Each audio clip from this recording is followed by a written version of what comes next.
Doctor विश्वरूप रॉय चौधरी न जाने कितने दिनों से जो डेथ रेट है, जो मॉर्टलिटी रेट है, वो बता रहे थे कि 0.1% है। इसका उपहास उड़ाने में किसी ने भी कसर नहीं छोड़ी, लेकिन उन्होंने बहुत सारे सबूतों के साथ ये सिद्ध भी कर दिया। और इसके बाद संदीप माहेश्वरी जी ने भी बड़े लॉजिक तरीके से इस वीडियो में समझाया है कि जो डॉक्टर विश्वरूप रॉय चौधरी जी कह रहे थे वो बिल्कुल सच है। और आज डॉक्टर विश्वरूप रॉय चौधरी जी की हर बात का क्लैरिफिकेशन कर दिया है संदीप माहेश्वरी जी ने। तो ये वीडियो पूरी देखने के बाद इसको शेयर जरूर करें जितना हो सके।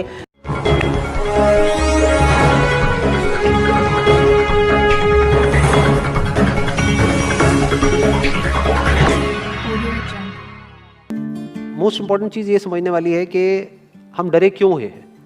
क्योंकि मीडिया ने हमको डरा दिया इस वजह से हम डरे हुए हैं, या सब डरे हुए हैं इसलिए हम डरे हुए हैं, या कोई रीजन है हमारे डरने के पीछे।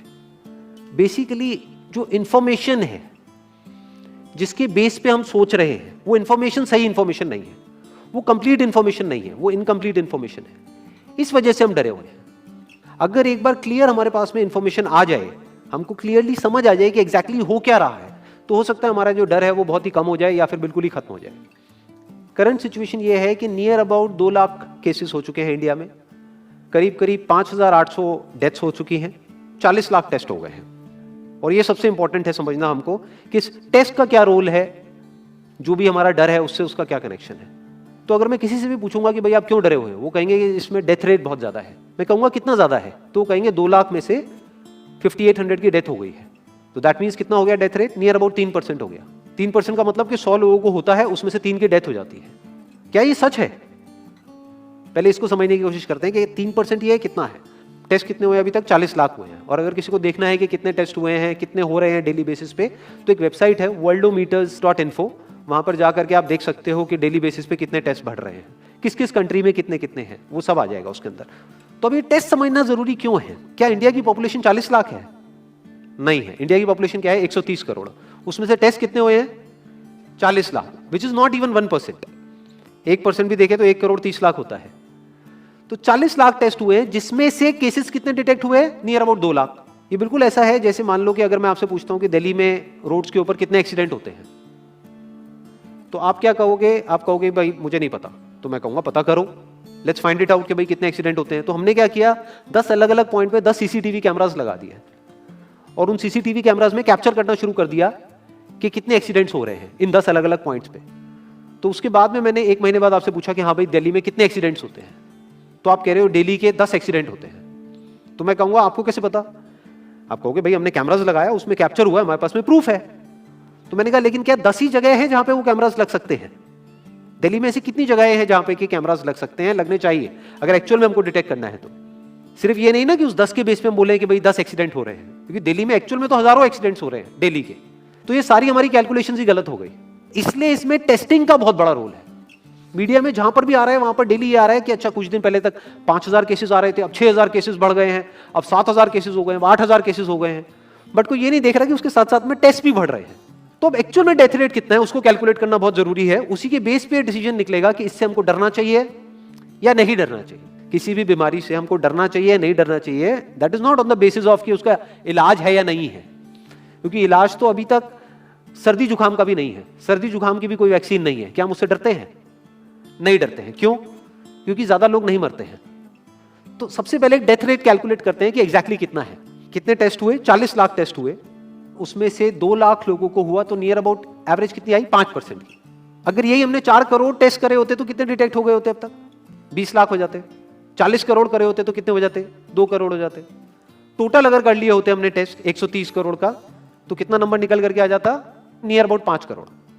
इसका मतलब 5 करोड़ लोगों को या तो आज की डेट में है या हो चुका है। और एक और मजे की बात यह है कि कोरोना में ऐसा नहीं है कि जिसको भी होता है उन सबके सिम्टम्स आते हैं। 80% से ज्यादा जो केसेस होते हैं वो असिम्टोमेटिक होते हैं, उनमें कोई सिम्टम्स नहीं आते हैं। यानी अगर मुझे हो गया है और मैं ठीक भी हो गया हूं तो मुझे पता तक नहीं है। वो तब मुझे पता लगेगा अगर मैं अपने टेस्ट कराऊंगा जिसको एंटीबॉडी टेस्ट बोलते हैं, और मेरी बॉडी में एंटीबॉडीज मिलेंगी, तब मैं कह सकता हूं कि हाँ मेरे को था और वो ठीक हो गया है। तो अभी अगर हम बेसिक सी कैलकुलेशन करें तो 5 करोड़ निकल करके आ रहा है नंबर। उसमें से डेथ कितनी हुई है? 5800। तो 5 करोड़ में से 5800 डेथ हुई है। पहले तो इसको कैलकुलेशन को हमको ठीक करना है। डेथ को अंडर रिपोर्ट करने का कोई तरीका नहीं है, बल्कि ओवर रिपोर्ट किया जा सकता है। ओवर रिपोर्ट कैसे? फॉर एग्जांपल, आपकी बॉडी में टेस्ट हुआ, आपकी बॉडी में मिला कोरोना वायरस, लेकिन आपके अंदर पहले ही बहुत सारी प्रॉब्लम्स चली रही थी, तब भी आपकी किसी ना किसी वजह से डेथ होने ही वाली थी, बट क्योंकि ये कोरोना आया आपकी बॉडी में, इस वजह से आपकी डेथ हो गई, तो ये ट्रिगर कर गया। तो ये जो 5800 का नंबर है, ये इससे कम तो हो सकता है, इससे ज्यादा होने के चांसेस बहुत कम है, बट एक बार को हम मान लेते हैं कि इतना ही है नंबर, ना कम है ना ज्यादा है, तो कितनी परसेंटेज निकल करके आई? 5 करोड़ में से अगर 5800 डेथ्स हुई हैं, तो क्या परसेंटेज निकल करके आई? Near about 0.01%। ये उससे बहुत कम है जितनी डेथ्स हमारे यहां पे होती हैं रोड एक्सीडेंट की वजह से। हर साल की अगर हम एक कैलकुलेशन देखें तो 1.5 लाख से ज्यादा डेथ हो जाती है इंडिया में रोड एक्सीडेंट्स की वजह से। हर 4 मिनट में एक डेथ होती है रोड एक्सीडेंट की वजह से। और अगर अभी आप देखोगे सड़कों पे एक बहुत ही फनी चीज नजर आ रही है, 2 व्हीलर पे जा रहे हैं, मास्क सबने लगाए हुए हैं, कभी भी नोट करना इस चीज को, हेलमेट नहीं पहने हुए, हेलमेट बहुत कम लोगों ने पहने हुए हैं। इससे हमको क्या समझ आ रहा है? क्या ये समझदारी है, बेवकूफी है? क्योंकि हेलमेट ना लगाने की वजह से उनके मरने के चांसेस उससे बहुत ज्यादा है, कई गुना ज्यादा है जितना कि कोरोना से मरने के उनके चांसेस है। तो ये डर है जो चारों तरफ फैल रहा है, और मीडिया डर को और बढ़ाता चला जा रहा है। और क्योंकि सही इंफॉर्मेशन किसी के भी पास में नहीं है, या सही कैलकुलेशन किसी के पास में नहीं है, ये जो अभी हम कर रहे हैं इसको मैथमेटिकल मॉडलिंग बोलते हैं। यानी एक डेटा को देख करके एक मॉडलिंग करी जाए और फिर समझा जाए कि एक्चुअल में जो सही डेटा है वो क्या है।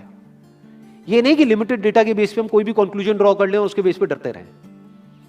तो अगर इसका डेथ रेट 0.01% है तो हम सब इतना डर क्यों रहे हैं? क्या कुछ और है जिससे हमको डरना चाहिए, जिससे हम नहीं डर रहे हैं, जिसके बारे में कोई बात नहीं कर रहा है, जो इससे लाख गुना ज्यादा भयानक है? मतलब कोरोना से लाख गुना ज्यादा खतरनाक कुछ है जिससे हम नहीं डर रहे हैं और इससे हम डर रहे हैं। वो क्या है जिससे हमको डरना चाहिए? अनएम्प्लॉयमेंट। अभी पीछे कुछ आर्टिकल्स आए थे न्यूज़पेपर में जहां पे एक फिगर आई थी निकल करके, I am not too sure ये फिगर कितनी सही है कितनी नहीं है, जहां पे आया था कि 13 करोड़ लोग अनएम्प्लॉयड हो गए। इस फिगर से हमको डरना चाहिए। 13 करोड़ लोग अनएम्प्लॉयड होने का मतलब हम समझते हैं कि इसका मतलब क्या है? इसका मतलब ये, अगर इकोनॉमी पॉइंट ऑफ व्यू से देखोगे, कि ये जो 13 करोड़ लोग हैं ये अपने जो खर्चे हैं वो अब बहुत ही लिमिट में कर देंगे। जिस बंदे की नौकरी चली गई है, क्या वो जाकर के मार्केट में नए कपड़े खरीदेगा? क्या अपने बच्चों के लिए खिलौने खरीदेगा? ट्रैवल एंड टूरिज्म तो भूल ही जाओ। ऐसी और हजारों इंडस्ट्रीज हैं जिनकी धज्जियां उड़ जाएंगी क्योंकि डिमांड कम हो जाएगी ओवरऑल इकोनॉमी के लेवल पे। जब डिमांड कम होगी तो क्या करना पड़ेगा इन ब्रांड्स को, इन कंपनीज को क्या करना पड़ेगा, इन मैन्युफैक्चरर्स को क्या करना पड़ेगा? अपनी सप्लाई को कम करना पड़ेगा। जितनी उन्होंने सप्लाई कम करी, अनएम्प्लॉयमेंट और बढ़ गया कि आज जो नंबर 13 करोड़ है वो बढ़ करके कितना हो गया? 20 करोड़। यानी पूरा का पूरा लूप बन जाएगा। इस लूप को बोलते हैं रिसेशन, जो ग्लोबली ऑलरेडी रिसेशन आ चुका है। और अगर यही रिसेशन और डीप होता चला जाए तो उसको बोलते हैं डिप्रेशन, जहां से एक इकोनॉमी को बाहर आने में 5 से 10 साल लगते हैं। तो इकोनॉमी का पहले ही बुरा हाल था, प्लस इस कोरोना की वजह से और बुरा हाल हो गया है, प्लस जो रहा सहा हमारा जो अपना डर है वो सिचुएशन को और खराब करता चला जा रहा है। और इस डर को हर कोई बढ़ा रहा है, कोई भी कम करने का काम नहीं कर रहा है। एक्चुअल में अगर आप मेरे स्टैंड पॉइंट से देखोगे तो डरने की कोई जरूरत ही नहीं है, क्योंकि जो डेथ रेट है वो बहुत ही कम है। तो हम डर क्यों रहे हैं? सोचो। बस इसलिए कि डेथ नहीं होनी चाहिए। अगर यही हमारा ऑब्जेक्टिव है कि डेथ नहीं होनी चाहिए, मतलब हम कहते हैं कि किसी की डेथ नहीं होनी चाहिए, तो फिर तो लॉकडाउन परमानेंट हो जाना चाहिए। सड़कों पे निकलना ही नहीं चाहिए, क्योंकि सीधा सीधा 1.5 लाख डेथ बचेंगी। 1.5 लाख लोग जो हर साल एक्सीडेंट में मरते हैं उनको हम बचा सकते हैं ना, उनकी लाइफ बच जाएगी। परमानेंट कर दो लॉकडाउन को। कैसा है आइडिया? ये बिल्कुल ऐसा है जैसे मैंने एक आदमी की एक कहानी सुनी थी। उसके घर में एक चूहा घुस गया, तो उस चूहे को उसने पकड़ने की बड़ी कोशिश करी, लेकिन वो चूहे को नहीं पकड़ पाया। तो एंड में उसने क्या किया? घर पे आग लगा दी। अपने घर में आग लगा दी। उसके बाद भी चूहा तो बच करके निकल गया, घर चला गया, घर जल गया। यही हालत है इसकी, कोरोना की। इस डर को हमको खत्म करना पड़ेगा, तब जाकर के इस प्रॉब्लम का एक्चुअल में सॉल्यूशन निकलेगा, जो रियल प्रॉब्लम है। और रियल प्रॉब्लम कोरोना नहीं है। रियल प्रॉब्लम क्या है? हमारी जो इकोनॉमी है। रियल प्रॉब्लम क्या है? अनएम्प्लॉयमेंट। तो इस वीडियो के थ्रू मैं अपनी एक हम्बल रिकमेंडेशन देना चाहूंगा गवर्नमेंट ऑफ इंडिया को, या जो भी लोग एक पर्टिकुलर पोजीशन पे हैं उन लोगों को, कि हमको टेस्ट करने कम करने हैं, टेस्ट बढ़ाने नहीं है। अभी हम गलती क्या कर रहे हैं? टेस्ट बढ़ाते चले जा रहे हैं, जिसकी वजह से केसेस बढ़ते चले जा रहे हैं, जिसकी वजह से डर बढ़ता चला जा रहा है। गवर्नमेंट क्या एक क्राइटेरिया नहीं बना सकती कि जो क्रिटिकल केसेस है बस उन्हीं का टेस्ट करो?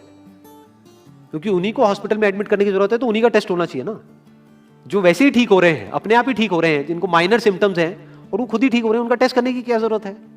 उससे तो पैनिक और बढ़ेगा। अगर टेस्ट कर भी दिया तो हम करने क्या वाले हैं? उनको क्या हॉस्पिटल में एडमिट करने वाले हैं? नहीं, घर पे क्वारंटाइन करने वाले हैं। अभी जो क्वारंटाइन वाला फंडा है, ये भी जब बेस छोटा होता है तब तो काम करता है, जब करोड़ों में हो जाता है तब काम नहीं करता है। मैं अगर एग्जांपल से समझाने की कोशिश करूं, जो मेरी थॉट प्रोसेस है उसको इमेजिन करो। एक ऐसी सिचुएशन है कि हमें घर में है और चारों तरफ से बाढ़ आई हुई है, और ये जो घर है हमारा वो ऐसा है, इसको इमेजिन करो, जहां पे हजारों दरवाजे हैं। तो हम क्या करें, इसमें से एक दरवाजे को पकड़ लें और उसी को पक्का करते चले जाएं। ये है क्वारंटीन, और बाकी के हजारों खुले पड़े हैं। एक को हम पक्का करते चले जा रहे हैं क्योंकि यहां से पानी अंदर नहीं आना चाहिए। इंडिया की पॉपुलेशन क्या है? 130 करोड़। टेस्ट कितने हुए हैं अभी तक? 40 लाख। डेली के कितने हो रहे हैं? 1 लाख। महीने के कितने हुए? 30 लाख। साल के कितने हुए? 3 करोड़ 60 लाख। तो यानी कि अगर हमको सबका टेस्ट करना है तो कितने साल लगेंगे? 36 साल। तो जब हमको दिख रहा है साफ साफ कि हम सबका टेस्ट कर ही नहीं सकते, तो हम टेस्ट क्यों बढ़ाते चले जा रहे हैं? या तो सबका टेस्ट करो और सब में से सबको देख करके सबको क्वारंटाइन कर दो। ये बिल्कुल ऐसा हुआ कि वो जो घर है जिसकी मैंने अभी बात करी, या तो उसको हर तरफ से सिक्योर करो कि अगर उसके 1000 दरवाजे हैं तो एक को बंद मत करो, सारे बंद कर दो। तब आप कह सकते हो कि यहां पानी अंदर नहीं आएगा, कि हमने 130 करोड़ लोगों का टेस्ट कर लिया है, उसमें से केसेस निकल गए हैं 6 करोड़ और 6 करोड़ को हमने क्वारंटीन कर दिया है। अब ये आगे नहीं फैलेगा, अब 6 करोड़ से 10 करोड़ पे नहीं जाएगा। बट हमने टेस्ट ही करे 40 लाख, जिसमें से केसेस आए 2 लाख। अगर इन 2 लाख को हमने क्वारंटीन कर भी दिया तो बाकी करोड़ों लोग तो बाहर घूम रहे हैं ना, तो उससे होगा क्या? तो अब हमको समझ जाना चाहिए कि इसको रोकने का कोई तरीका नहीं है। तो अब इसका प्रैक्टिकल सॉल्यूशन क्या है? गवर्नमेंट की तरफ से हमको सिर्फ ये इंफॉर्मेशन चाहिए कि भैया अभी कितने बेड्स ऑक्यूपाइड हैं आपके स्टेट में, और अभी कितने और आपने अरेंजमेंट कर रखा है और कितने और कर सकते हो। अब वो बेड चाहे किसी हॉस्पिटल में हो चाहे किसी होटल में हो। और प्लस ये इंफॉर्मेशन क्यों नहीं जा रही लोगों के पास में कि इतना डरने की जरूरत नहीं है जितना आप डर रहे हो। हाँ ठीक है, प्रिकॉशंस लो, सेफ्टी मेजर्स लो, सोशल डिस्टेंसिंग को मेंटेन करो, लेकिन इतना डरने की जरूरत नहीं है जितना आप लोग डर गए हो, क्योंकि डेथ रेट कम है। ये इंफॉर्मेशन जानी चाहिए अब लोगों के पास में, वक्त आ चुका है। अगर ये नहीं गई तो प्रॉब्लम सॉल्व नहीं होने वाली इकोनॉमी के लेवल पे।